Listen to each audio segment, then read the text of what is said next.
मैं कश्मीर से आया। कश्मीर में अवतार मेहर बाबा 3 बार आई और 3 बार आके एक ऐसी मैसेज छोड़ दी सारी दुनिया के लिए, शायद आपने उस पर आज तक गौर नहीं किया हो। अवतार बाबा कहते हैं, Maya and the power of God is in equilibrium in Kashmir. माया और गॉड की ताकत, गॉड का जो ताकत है, पावर है, वो बैलेंस होता है कश्मीर में। कश्मीर को स्पिरिचुअल लैंड कहा गया और 1929 से 1933 तक मेहर बाबा 3 बार आए हैं। ये इसका मैं एक वाक़ा आपके सामने पेश करना चाहता हूं कि एक बच्चा अपनी मां, जो हाउस बोट में रहते हैं, हाउस बोट होता है एक घर जैसा, एक नाव जैसी होती है, बोट जैसा, लेकिन वो पानी में होता है, वो घर होता है पानी में। तो एक बच्चा मॉर्निंग में जागता है और अपनी मां से कहता है कि मैंने भगवान को अपने घर आते हुए देखा है। तो मां ने इसको नजरअंदाज किया और बोला, अरे बेटा कुछ भी, ऐसा कुछ भी नहीं है, चलो चाय पियो। ये सब माँ, ये जुमाए जो यहाँ पे है ना, ये अपने बच्चों को हमेशा नजरअंदाज करते हैं। अगर वो कुछ अच्छा बोलती है उसको नजरअंदाज करती है। और इसी तरह इस माँ ने भी इस बच्चे की जो ये ख्वाब था, ये सपना था, उसको नजरअंदाज कर दिया। नेक्स्ट डे बाबा मेहर बाबा उस बोट पे आ गए। जब वो उसकी तरफ आ रहे हैं तो बच्चे ने देखा, बच्चा वहां पे था, स्टेयर पे था। जब आप कश्मीर आ जाएंगे, वहां पे इस हाउस बोट की बाहर स्टेयर्स होती है, सीढ़ियां होती है। तो बच्चे ने जब बाबा को देखा तो उसने कहा, ओ गॉड आ गया। तो सारे चौंक गए घर में। तो उसकी मां अंदर से आ गई। जब उसने चीखा कि बाबा आ गए, गॉड आ गए, तो उसकी मां आई। तो जब बाबा उसके पास आया तो उसने बोला, मेरे बेटे ने आपको ख्वाब में देखा, आप हमारे हाउस बोट पे आए थे, इसने सपने में देखा कल, तो आज आप हमारे यहां पे हाउस बोट पे आ गए। तो इस बच्चे से बाबा ने बात की। ये गरीब लोग थे, इसके फटे कपड़े थे इस बच्चे के। तो बाबा ने बोला कि आपके फटे कपड़े क्यों हैं? तो बच्चे ने बोला, हम गरीब हैं। बाबा ने बोला, हम गरीब हैं। बाबा ने कोट लगाया था ऊपर से, जो अक्सर बाबा लगाते थे, कोट लगाया था। बाबा ने अपना कोट निकाला और इस बच्चे को दिया और इस बच्चे को लगा, पहनाया। उसके बाद बाबा को हारवन की तरफ नजर पड़ गई। वहां हाउस बोट, जब आप कश्मीर आ जाएंगे, हाउस बोट से हारवन पे नजर पड़ती है। तो बाबा ने बोला अपनी मंडली से, वो हारवन देखो, उस हारवन में जीसस क्राइस्ट दफन है, हजरत ईसा दफन है। वो in the history of the world, दुनिया की हिस्ट्री में ये पहली बार बताया गया कि जबकि सारी दुनिया ये मानती है कि उसकी कब्र कहीं पर नहीं है, लेकिन मेहर बाबा ने डिक्लेयर किया कि जो हजरत ईसा की कब्र है, ग्रेवयार्ड है, वो हारवन में। तो फिर मंडली को बोला गया, आप हारवन जाओ, वहां मैं इबादत करना चाहता हूं, वहां मैं मिट्टी करना चाहता हूं। तो बाबा की मंडली गई, वहां पे जो जमीन थी उन जमींदारों से बात की, उसके लिए बाबा के लिए एक झोंपड़ी बनाई गई वहां पे। तो वहां पे बाबा ने अपनी मंडली से कहा, मैं यहां के जो लोग हैं उनसे मिलना चाहता हूं। मेरा दादाजी वहां पे पोट्री है, अगर जब आप आ जाएंगे वहां पे वो मिट्टी के बर्तन बनाने वाले लोग हैं हारवन के नीचे। तो वो अपने दोस्त, वो पोट्री वाला मेरे दादाजी का दोस्त था, वो उसके पास उस वक्त थे। तो मंडली वाले लोगों ने बोला कि हमारे बाबा आपसे मिलना चाहते हैं। तो वहां के लोग सारे मेरे दादाजी साथ वहां पे गए और मेहर बाबा से मिले। वहां मेहर बाबा ने उनको नसीहत की, कभी झूठ मत बोला कीजिए, कभी किसी को दुख मत दीजिएगा, इंसानियत की बका के लिए, इंसानियत की अच्छाई के लिए काम कीजिएगा। कुछ नसीहतें की। तो ये जो लोगों को बुलाया गया था जिसमें मेरा दादाजी था, तो वो निकल गए। और ये कब पता चला मुझे, मैं अमरावती, पिछली बार अमरावती में था, अमरावती से जब मैं वापस आ गया, मेरे अंकल ने मुझे बोला, मेरे चाचू ने, आप कहां गए थे? मैंने बोला अमरावती में मेहर बाबा की वहां पे उस सेंटर की 25 साल पूरे हो गए, तो वहां पे मैं गया था। उसने बोला जरा दोबारा नाम बताओ ये। मैंने बोला मेहर बाबा। उसने बोला अरे आपको पता ही नहीं है। मैंने बोला क्या? उसने बोला मेरे पापा, या मेरा दादा, उसके पापा, वो तो मेहर बाबा से मिले हैं। मैंने कहा क्या बात है? हाँ, उसने बोला जब वो मेहर बाबा यहाँ पे आए थे, वो मिले थे, हमारे पापा भी मेहर बाबा से मिले थे उस वक्त। लेकिन जिंदगी ने उसको भी साथ नहीं दिया। वो पिछली बार, उसके बाद ही 2 महीने के बाद इस दुनिया से चले गए। ये था मेहर बाबा का कश्मीर टूर, और मैं कैसे मेहर बाबा के इस फैमिली में जुड़ गया। 2019 में डॉक्टर नरेंद्र प्रसाद जी हैदराबाद सेंटर से वाबस्ता, उसने एक ग्रुप लाया था यहाँ पे। तो उसका जो ट्रैवल एजेंट वहां पे था, उसने उसको बोला कि मुझे यहाँ पे किसी स्कूल में ले जाओ। नरेंद्र प्रसाद जी ने बोला मैं यहाँ के बच्चों से मुलाकात करना चाहता हूँ।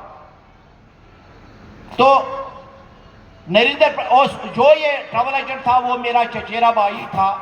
उसने उसको उन तमाम जो बाबा लवर्स थे उनको मेरे स्कूल में लाया, मेरे स्कूल वालों बच्चों के साथ मुलाकात की। और वहां पे डॉक्टर नरेंद्र प्रसाद जी ने मुझे बोला कि आप एक काम करो, इस साल आप अपने बच्चों को मेहराबाद लाओ, समाधि पे लाओ। मैंने सोचा क्या यहां से, कश्मीर से मेहराबाद, ये कहां से मुमकिन है? उसने बोला आप कब फ्री होते हैं? मैंने बोला हम नवंबर के बाद, दिसंबर, जनवरी, फरवरी फ्री होते हैं। तो वाकतन प्रसाद जी ने उनकी टिकट, उनका सारा कश्मीर से मेहराबाद तक और मेहराबाद से वापसी तक सारा इंतजाम डॉक्टर नरेंद्र प्रसाद जी ने किया।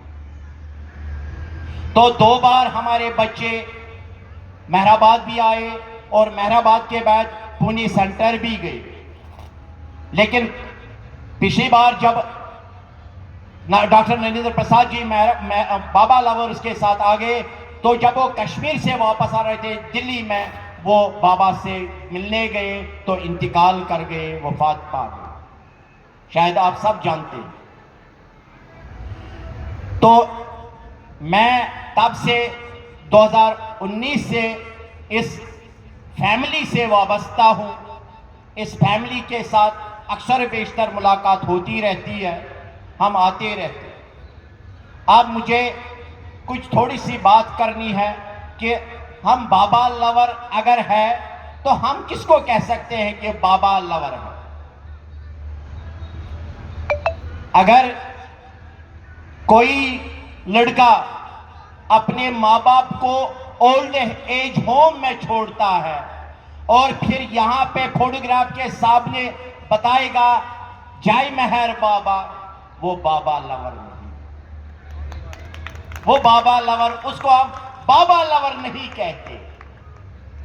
या कोई सास अपनी बहू को सताए, उसको परेशान करे डाउरी के लिए, फिर वो यहां पे आ जाए और फोटोग्राफ के सामने जय बाबा बताए, उसको बाबा लवर नहीं कहते। हमें बाबा लवर दिल से बनना चाहिए, दिल से। मैं सुबह अपना, मेरा यहां पे एक फ्रेंड है योगेश जी, जिसने मुझे रिसीव किया वहां पे झांसी से, मैं इससे यही बात कर रहा था कि हम नहाते हैं, अपने आप को साफ करते हैं, शैम्पू परफ्यूम वगैरह लगाते हैं, लेकिन हम बॉडी को साफ करते हैं, हम इस हृदय को, इस दिल को साफ नहीं करते। अगर हमें बाबा को समझना है, पहचानना है, तो हमें इस दिल को साफ करना ही पड़ेगा, वरना हम जिंदगी भर जय बाबा करें तो याद रखिएगा कि इसका कोई रिजल्ट नहीं होगा, इसका कोई रिजल्ट नहीं होगा।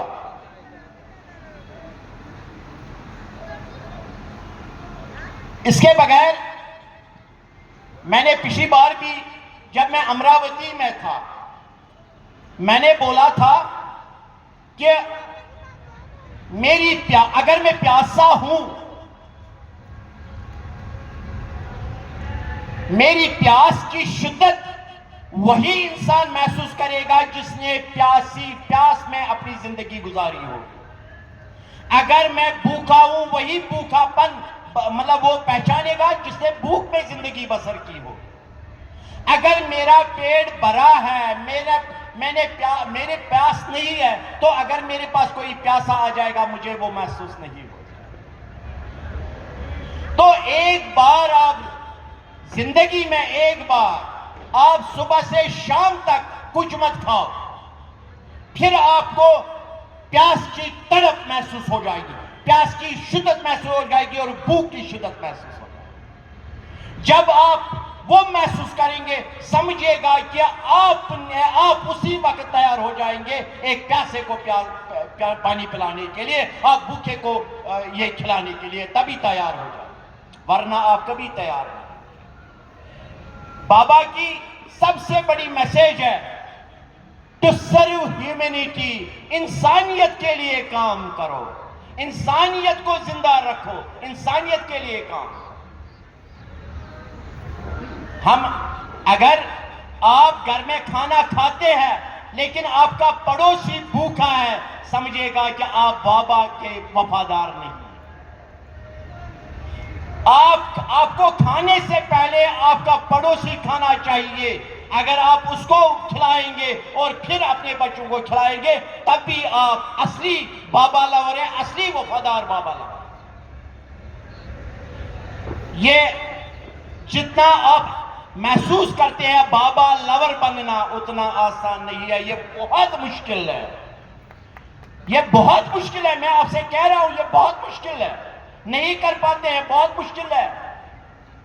मैं आपको बताता हूं कि जो हमारे बहनें भाई यहां पे बुजुर्ग दोस्त वगैरह है, हम जिंदगी भर कमाते रहते हैं, मकान बनाते रहते हैं, बच्चों को इंग्लैंड अमेरिका भेजते रहते हैं, और वही बच्चे जब उसका देहांत होता है, वो वहां से अमेरिका से फोन करते हैं वहां के लोगों को, पैसा मैं भेज रहा हूं, इसको दफनाना, इसको जलाना, इसको जलाने के लिए पैसा भेजते हैं। कहते हैं मुझे इस माँ बाप के लिए फुर्सत ही नहीं है, मैं यहां पे अमेरिका में बिजी हूं, मेरे पास टाइम नहीं है। अगर ये माँ बाप, अगर हम सब लोग ये सोचेंगे कि ये इमेजिनरी वर्ल्ड है, ये इल्यूजन है, ये धोखा है, ये सारी दुनिया जो है, ये जितना खूबसूरत में लग रहा है, ये धोखा है, असली ये दुनिया नहीं है, असली एक अलग चीज है। और हम क्या करते हैं, हम झूठ भी बोलते हैं इन बच्चों के लिए, हम दिन रात मेहनत भी करते हैं और इस दुनिया के लिए बहुत कुछ कमाते हैं, लेकिन आखिरत के लिए, इटर्नल वर्ल्ड के लिए कुछ नहीं करते। काश हम ये सोचे कि हम इटर्नल वर्ल्ड, ये जो इमेजिनरी वर्ल्ड है, ये जो खूबसूरत हमें दिखाई दे रहा है, ये खूबसूरत नहीं है। बाबा कहते हैं ये खूबसूरत ही नहीं है, ये इल्यूजन है आपको, ये खामखा आपको दिमाग में है कि ये खूबसूरत दुनिया है, ये दुनिया खूबसूरत नहीं। इसलिए हमें चाहिए कि अगर हमें वाकतन मेहर बाबा का लवर बनना है तो हमें वाकतन इंसानियत की बका के लिए काम करना है। हमें इंसानियत के लिए, इंसान को हमारी वजह से तकलीफ नहीं पहुंचनी चाहिए, इंसान को हमसे आराम मिलना चाहिए, उसी को बाबा लवर कहते हैं। और मैंने मेहर बाबा, जब मैं अमरावती में था, मैंने बोला था अगर हमें मेहर बाबा की टीचिंग्स पब्लिक लोगों के सामने, लोगों के पास पहुंचाना है तो हमें चाहिए कि हम जहां जहां पे हमारा मेहर बाबा सेंटर है वहां पे एक एजुकेशनल इंस्टीट्यूशन, मेहर बाबा एजुकेशनल इंस्टीट्यूट खोले, ताकि जो हमारा सिलेबस है वहां पे, सिलेबस के साथ साथ हम मेहर बाबा की इंफॉर्मेशन टीचिंग्स को भी उनको पढ़ाएंगे, ताकि हम ये जनरेशन जो है, नई जनरेशन, इनको हम समझाएंगे कि मेहर बाबा एक्चुअली कहते क्या। और एक तो एजुकेशन, दूसरा हेल्थ सेक्टर, हॉस्पिटल्स हमें खोलनी चाहिए, हमें मेहर बाबा यूनिवर्सिटी खोलनी चाहिए जहां पे स्टूडेंट रिसर्च करे मेहर बाबा पे, उनको पीएचडी डिग्री दी जाए, तभी तो हम इस मेहर बाबा की टीचिंग्स को दुनिया के सामने, लोगों के सामने ला सकते हैं। तो मेरी सबसे यही गुजारिश है कि आप प्रैक्टिकली अमलन मेहर बाबा के लवर बनिएगा। ये मतलब ये नसीहत मैं आपको ही नहीं कर रहा हूं, मैं अपने आप को भी कर रहा हूं। ये मत समझिएगा कि मैं आपको ये बता रहा हूं, मैं अपने आप को भी बता रहा हूं कि हमें क्या करना चाहिए ताकि हम असली मेहर बाबा लवर बन जाए। तो मैं और की जो मैनेजिंग बॉडी है, जिन्होंने इस कार्यक्रम का इनेकाद किया है और मुझे दावत किया, मुझे वहां से कश्मीर से यहाँ पे लाया, मैं उनका बहुत बहुत शुक्रिया अदा करता हूँ और उम्मीद करता हूँ कि जहाँ जहाँ पे ऐसे प्रोग्राम होंगे आप जरूर मुझे बुलाइए। मैं अब बाबा की इजाजत से, बाबा ही बुलाएंगे तो मैं कोशिश करूंगा, मैं उस वक्त उन प्रोग्रामों में जरूर हिस्सा लेने की कोशिश करूंगा। और मैं आपको सबको दावत देता हूं, आप कश्मीर आइए और वो हर वन जगह देखिए जहां पे बाबा मेहर बाबा गए हैं, जहां पे अभी आर्कियोलॉजिकल डिपार्टमेंट, कुछ बहुत सारे बाबा लवर्स थे, पिछले साल भी थे, तो उन लोगों ने वहां पे देखा वो आर्कियोलॉजिकल डिपार्टमेंट, और पुरानी खंडरात वहां पे निकलती है इस वक्त। और ये वही जगह है जहां पे दुनिया की सबसे बड़ी कॉन्फ्रेंस गौतम बुद्धा ने खुद ऑर्गेनाइज की है, वहां पे हारवन में ही, और मेहर बाबा ने वही जगह चुनी अपनी मंडली के लिए, वहां पे उनके साथ मुलाकात की, उनके साथ इबादत की वहां। तो ये कुछ अल्फाज लेके मैं आपसे इजाजत चाहता हूं कि, और उम्मीद करता हूं कि आइंदा भी मुझे इसका चांस मिलेगा अपने आप को एक्सप्रेस करने का। अगर कोई गुस्ताखी हुई हो, किसी का दिल दुखा हो, तो मैं उससे माफ़ी मांगता हूं। अगर किसी को दुख मेरी बातों से हुआ हो तो मैं उनसे माफ़ी मांगता हूं। अवतार मेहर बाबा की जय। Thank you very much. अवतार मेहर बाबा की जय।